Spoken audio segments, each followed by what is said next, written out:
Thank you, Mr. Chairman. Thank you for your professionalism and decency, as always. Madam Secretary, nice to see you very much again. I want to thank you for your service.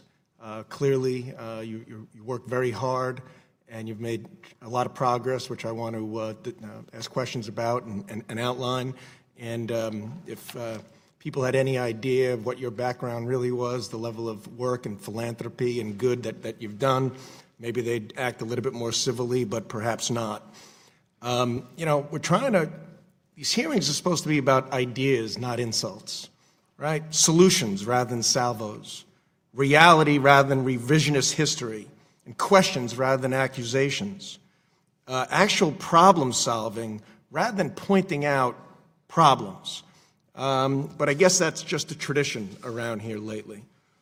So I would like to ask you, when you became secretary 3 years ago, my understanding is back in 2015, the number of claims and problems and escalated tremendously. And there were a number of reasons for it. One of them was at company Vistria, where, lo and behold, the former number 2 in the Obama Education Department, Deputy Secretary Miller, who left in 2013 and became a partner and chief operating officer at Vistria, who was on track to become chairman of the university's parent company if the sale went through, had a little, and that is just when Vistria had all its problems began. Would you say that was a contributing factor to this unbelievable escalation in claims and problems? I think it's certainly possible that it was a contributing factor. Well, what were the number of claims? What was the number of claims under the Borrower Defense Repayment Rule? It's increased exponentially in the last 4 years. Do you have any numbers on that?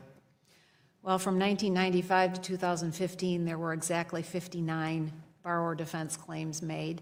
And since then, that number has increased 5,000% to now nearly 300,000 claims. And when did those increases begin?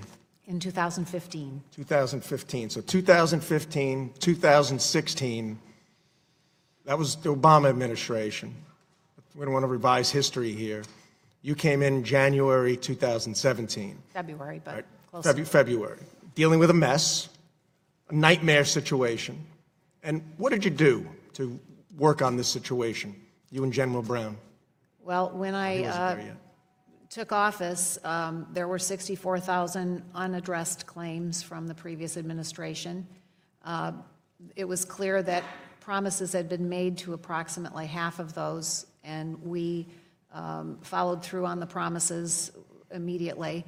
I also asked the Inspector General to do an investigation into what the process was for considering these claims, and that yielded some significant deficiencies in other words, there was no process.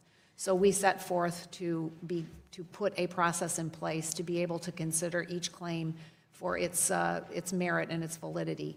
And we implemented that in early 2018, and we were well underway with processing the pending claims, and we were stopped by the court in May of 2018, based on the data we were using, not on the approach to the relief methodology.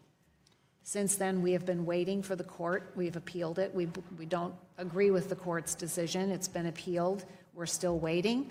And in the meantime, we implemented another methodology, which we just were able to begin implementing last week.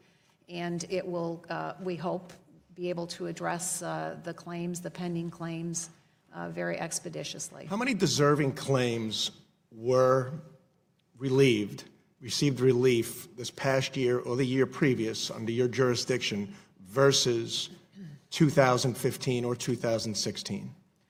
Well, how many more people were helped? Yeah. How many more people received loan relief under your jurisdiction and General Brown's versus your predecessor?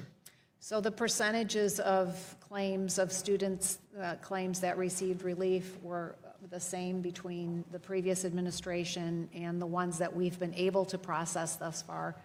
There's a chart here that shows 62% were approved during the Obama administration, and we've continued at that level of approval. 62%, but with many more claims, so more people were helped. Correct. Thank you. I yield.